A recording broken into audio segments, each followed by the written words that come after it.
This Korean player is a challenger playing Azir only. And before you click off and you say, damn, Azir, it's a pretty strong champion. Well, he plays it top lane.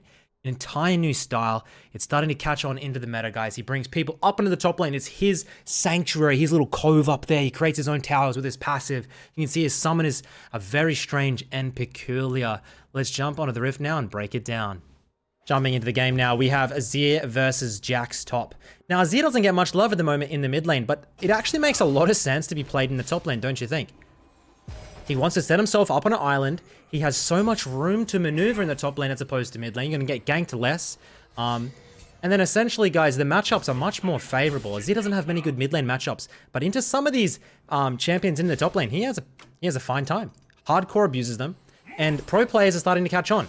We've seen T1 Zeus. We've seen, I think there was another Korean pro that actually, I think, played it on stage in the LCK. So Azir top, is it here to stay in the meta? I'm not sure, but this is the guy that's creating it. He versus a lot of these Korean pros, and he dominates them. He's 800 LP challenger. I want to see TF Play go up against this guy. I'm going to be interested to see how it gets played out. So essentially, you want to poke them the fuck out. You want to poke them as much as possible with your range. Abuse the advantage. Most top laners are bruisers, right? Just auto. Kite back if they engage onto you. Like, dude, what can you do? What can this guy do? There's nothing he can do. And you run things like he runs teleport, exhaust, teleport, ignite. You could go teleport barrier. He doesn't run flash. He gets a defensive summoner to kind of bait them in and then just starts dueling, starts dishing out the damage, and it works.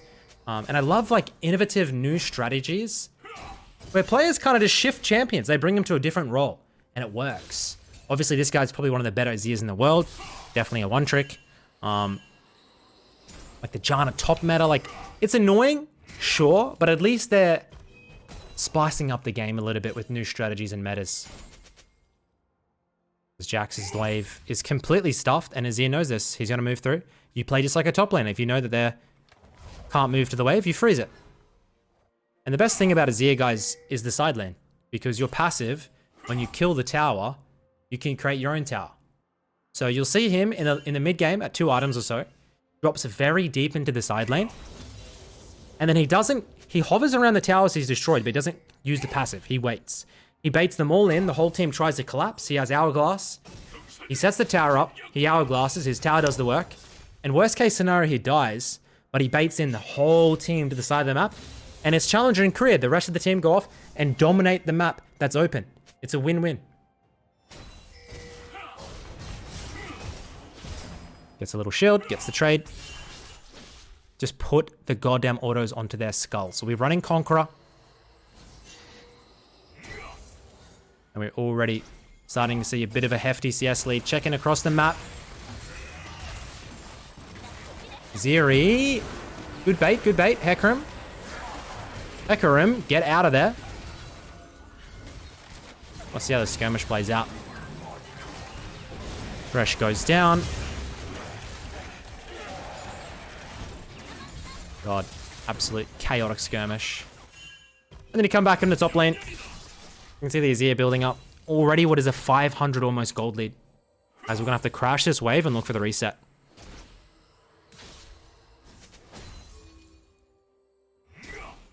I love Azir as a champion. I don't know about you guys. I think Azir champion design is super unique. I think champions like Azir, champions like Jhin, like Echo, I just love their personalities. Sometimes they're kid a weak, sometimes they're strong, but it's just like, they're cool champions, bro. And I wish to see them more. So we hit the base, 44 CS at 5. Jax, a mere 14. When his lane gets stuffed up like this, there's not really much he can do. Coming back into the lane now. Lost Chapter has been purchased. We set up our vision. And I'm wondering if he starts shoving, because you really want to start abusing this and eating plates. So he is. He hits level 6. The wave, once again, is not good for the Jax. And you can see, once you get those 3 soldiers out on Azir, it's go time. You get that extra attack speed. And he's not even shoving it. He's continuing to deny this Jax. This poor guy. Withers him away. And now, finally, the Jax has to get out of lane. What's he do? Look at it. He has got to go the long way around. So we're probably going to hard shove this and start abusing for plates. It's actually such a good champion in the top lane. It makes so much sense. You probably can't play it into champions like maybe Camille that can kind of lock you up. There's probably definitely a list of bad matchup he knows that tries to avoid.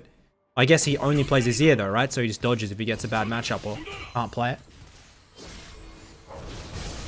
Jax goes in, it's not gonna work, and we are just gonna... Dude, the damage is crazy, bro. Now Jax doesn't have TP, remember?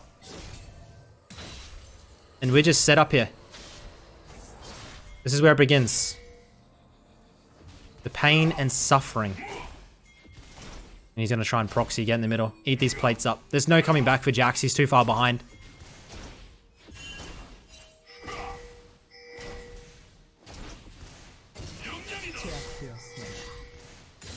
Gonna eat the plates. Check across the map. Hecarim. Guys, please. Nice set. Good job. Good boy. Kai'Sa mid. Surely. Jez no R. God, what if this dude set solo kills? As we get our second plate. Jax, once again, we've got ultimate.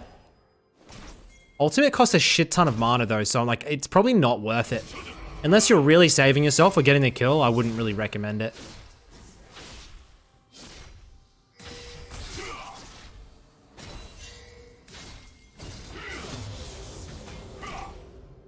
His ignite is down, but it's coming back up. No, his ignite's up. Is it bugged? It must be bugged. He moves back in. Oh, dropping very low. Jax is thinking about it. Jax has flash. Not sure why the summoners in the top left are different to the ones he's got in the bottom left.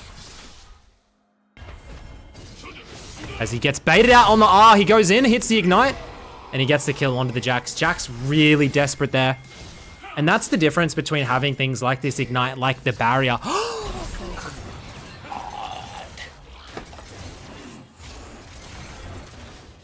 And he goes down. Hey, it happens. Quick base and reset, baby. As we make our way towards the Leandries. Making our way back up. What's the gold looking like? We are 3,600 to 2,400 for this poor Jax. And we've still got all these plates to go. 4 minutes left. As if you do notice a different background, I am in Korea. Everyone should know I am in Korea. I'm trying to climb the ranks to verse some of these players. At the moment, I'm Diamond 1. I'm just taking my time with the climb. Like, it's a long trip. I don't want to rush straight up to the top of the ladder, of course. So I'm just slowly climbing by losing some extra games as we get a 1v1 here. Jax might win this. 1Q. Beauty. Nice little 1v1. We needed that. We needed that. And one thing in Korea I've noticed playing is they don't even when they're not favored, they won't back away from a 1v1. They'll take it. If it's a 10% chance they win, they'll take it and test their mechanics. I don't know why. They just want to fight as we purchase our mythic at 10 minutes. It's a Leandries. And he's the Azir king. He's in the top lane, causing a goddamn ruckus. He's not roaming around. It's his goddamn temple up at the alcoves in the top lane. And you too can use this strategy. The problem is you need to know how to play Azir. Now, Azir is pretty bloody hard. Me, 300 Azir games. And I'm still terrible at the champion.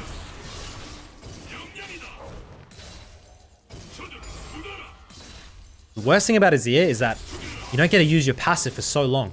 The best thing about Azir is the passive though. Once you get into the mid game, a good passive placement, it's such a unique passive. Like, dude, you create a goddamn tower. You create your own tower. Do you not realize how insane that is if used correctly? You split the map up with it. You play towards it. You use it during objective control. When there's a dragon, when there's a baron, it's gonna hard shove a lane. You gotta think.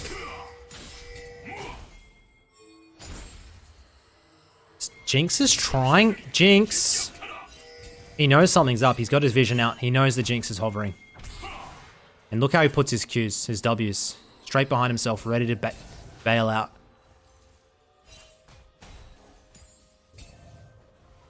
Game is not over.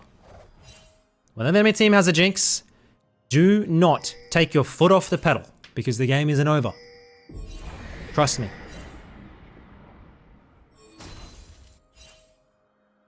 빨간 팀의 포탑이 파괴되었습니다. Just chill for a second. He should realize that they're gone. Once they do, he'll shove. Azir doing well. Yummy, yummy platies. If you can put 3 soldiers behind yourself, by the way, you get that attack speed boost for the towers. He just wants to play it safe. Viego's hovering. He just needs to chill. Now Viego's going to eat all the vision up. Look at this. 3 people into the top lane here. 3 of them. Just make sure you don't die and it's a win.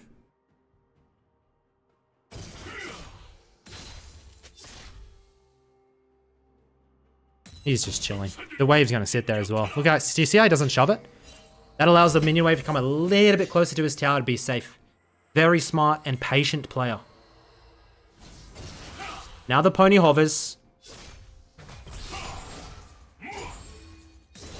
They see that the enemy bot and jungle are in the mid lane, so now you can shove again. And there's been a couple of cases where these mid laners have made their way to the top lane. Victor is a good one. Remember there was a meta where Victor top only? Has there been any other cases? I guess there's the Kalista top fiasco that the Shy did. Just weird, interesting techniques like that. Got a 2-level advantage. Get some more plates. And we could probably solo kill this guy in a tower. We have Ignite. And instead of getting the solo and potentially 1-for-1, he's just gonna eat the tower.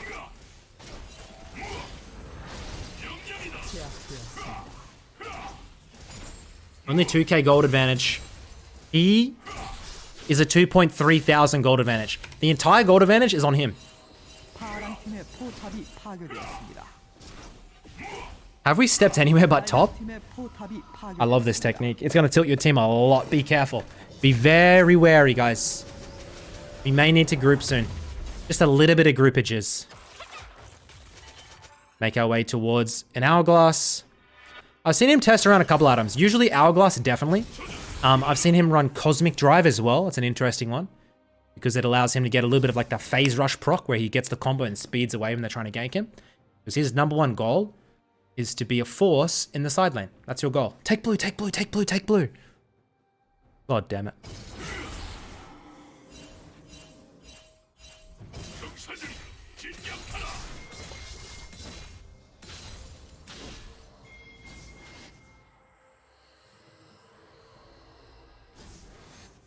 We have Unleashed TP.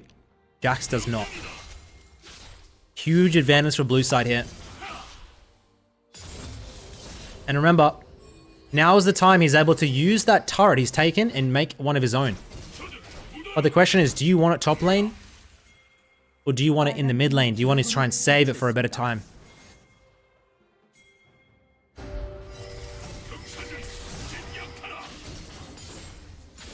Bro, they're just steamrolling red side here.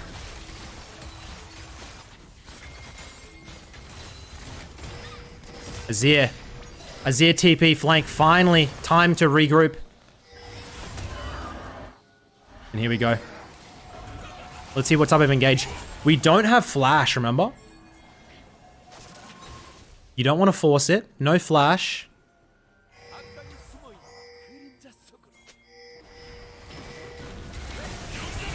Finds the Jinx. We're not wasting ultimate. We're playing it very, very slow. Soldiers up over there doing so much damage. And bro, this is a nice fight. We can head back into the mid lane, look for the tower now. I wish there was, and Riot Games, if you're listening, make it. I wish there was an AP split push item. There's Hull Breaker, right? But why can't we have an AP one where we can build it on Azir? On Echo. You do more damage to towers. Your minions help you more. Why do they always think of bruises and not us AP players? Riot Games. You need to be a little bit more equal in how you treat the different style of players in the game. As we have 176 CS at 17.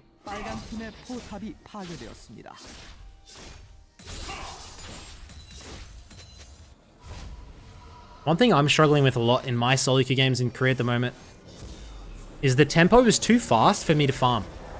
I'm running around the map with spam pings on, and it's just ARAM, ARAM, fight, fight, fight, fight, fight, fight, fight. I don't have this...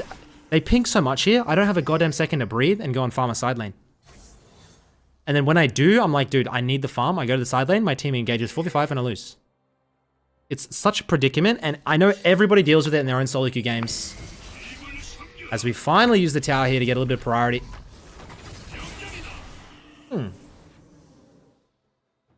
Sets the tower up, then moves top. Bot lane waves looks pretty good. We should know something's fishy here, right?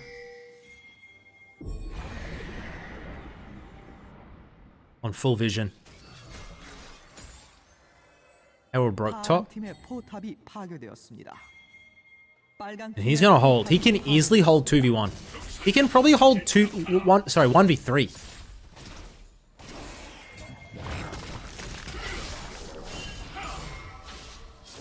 What's he gonna hit? Dude, he's gonna hit 200 CS before 20. 파란 팀의 포탑이 파괴되었습니다. 196 at 18. Gold for him, 8,500. Jack's 58.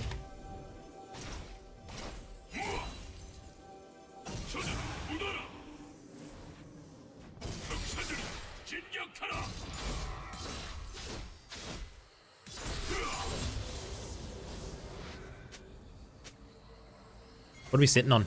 It's only 750, no need to base. And of course, we're on the hunt. He's on full vision is the problem. He could look for a full combo here. He puts one W out. Just checks. Yeah. Doesn't quite fully commit. There's no need yet.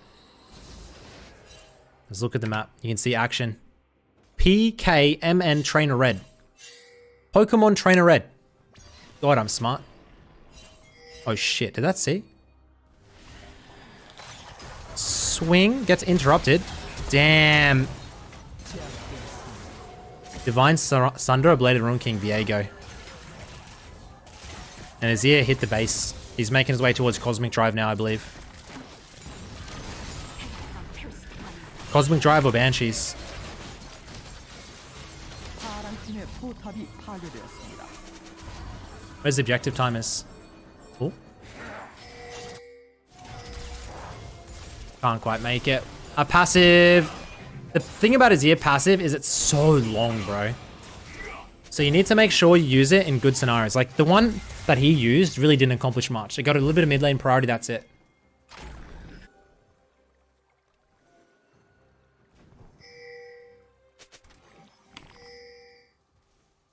What is this Jax doing? Jax, what are you doing over here, mate? He loves Camille. Respect. Who doesn't? Set up the dragon. They're spam pinging Nash Rush. Azir just going to easily take this dragon down. Has unleashed TP, by the way, so the fight's still good. Action gets solo killed. Azir gets the dragon. And now the 4v5 map. How is it going to get played out? Azir TP's in deep. He thinks they're on drag. He thinks they're on Nash. Hits the hourglass. Let's zoom back in. Hecarim. He still has the ultimate. He pops the ultimate. Gets one. They get the second. And now the TP from Jax comes in. Jax half health. Azir trying to kite out the Jinx range. And let's see what he does. Oh my god. Look at those goddamn soldiers in the backline. He moves in. Takes the Jinx down. Jax coming through. They're gonna drop. And what a fight. It looks like a red side win.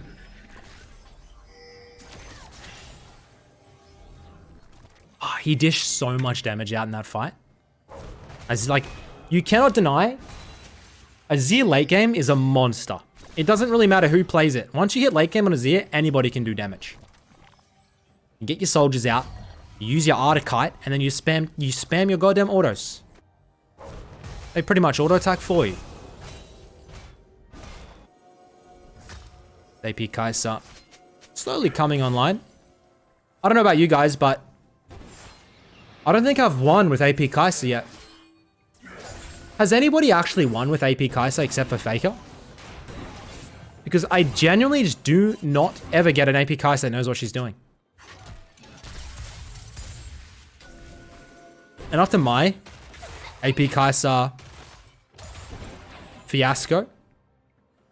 I'm not surprised. 0-10 with the pick. And well done to Jax. He's actually coming back into the game. Azir. They get one tapped. Now he's thinking about going in. Not enough. That's going to be a Baron. God. Azir in action. Picked and picked and picked. The good news is there's one place you don't want to be. And that's Baron pit against an Azir. They know they're there. What's the plan? Good vision. Good vision spot. Look at the Azir. Look at the Azir. Watch how he plays it. Oh, oh, do we have... We hit the ultimate. A beautiful Hecarim ult. And now we're in, like, the perfect position. The absolute perfect position. We're going to get a Baron off of this. Easily. Watch how fast he melts the Baron. Watch this. It's gone. He will inhale it when he gets triple soldiers. Yep.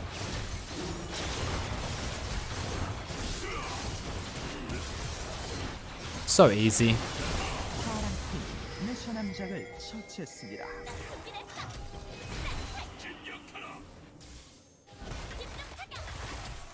Mid lane tower.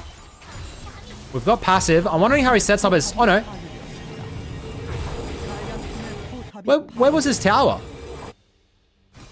It's saying... Am I missing something?